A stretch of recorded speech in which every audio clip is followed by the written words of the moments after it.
So Joshua Van and Manel Kape have been beefing quite a bit, and Manel Kape tweeted out and said, "I would murder both Van and Royval on the same night." And in an interview, Van responded to Kape and said, "Is that why you pulled out? He should be thanking me for saving him from that ass whooping he was about to get." An hour ago, Manel Kape replied to Van's response and said, "Save me? Boy, my pulling out might have been divine mercy for both of you, because the way I was going to style on you guys, people would have thought I showed up to the wrong weight class on purpose, just to flex." And Kape can go on and on and on, however much he wants, about how in another universe he would have beat up Van or Royval that night, but he didn't do that because he pulled out against Royval, because that's who was originally supposed to be on UFC 317, but Joshua Van came in and saved the day and put on a fight of the year with Royval and got a title shot off of it. Kape could never do anything like that because he's got to cycle on his PEDs correctly or miss weight or pull out. Van's different when it comes to showing up and being active and, getting the fans on his side, man, which is something Kape wishes he could do. And Kape is just sitting there in Thailand cycling on PEDs, pissed off as hell that he got the title shot before him. But for Van, it's deserved, man. He fought 6 times in the past year, and he deserves a shot after beating Royval like that. We know Kape's literally the king of pulling out of fights and missing weight.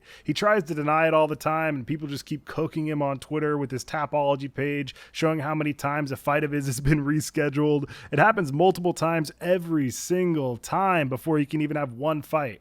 For every fight that Kape actually has, he has a fight rescheduled 2 or 3 times with pullouts before that. Van also said that he didn't actually break any bones in his foot or his toes like he thought he did after his fight of the year with Brandon Royval at UFC 317, and that he wants to fight Pantoja for the title in December, which Pantoja also said that he thinks December would work perfectly. I'm totally down with that. Dana, I hope you're listening because we need to book that shit ASAP. I'm not trying to wait a whole year or something like that to see Pantoja versus Van. December works perfect. Honestly, we know Pantoja has a massive grappling advantage, but I genuinely could see Pantoja, at least for, a minute or so, trying to strike with Van for a bit, because Pantoja's always been a brawler who goes forward on the feet, at least when he's striking.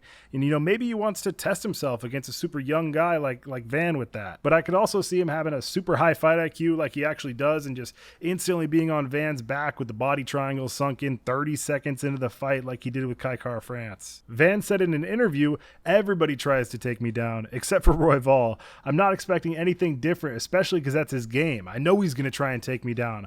But like I said, he hasn't ever fought Joshua Van. I'm a confidence guy. A lot of people fought him nervous, and I'm not going to be nervous and let him play his game. It's going to be a whole different fight." Even though what Van said is kind of generic, like they've never fought him or somebody like him, I do like that he said it's all about confidence and not letting him play his own game and get in his head, which you could tell that was like what Kai was definitely nervous for his rematch with Pantoja, and that's a reason why he couldn't get his offense going at all in that fight.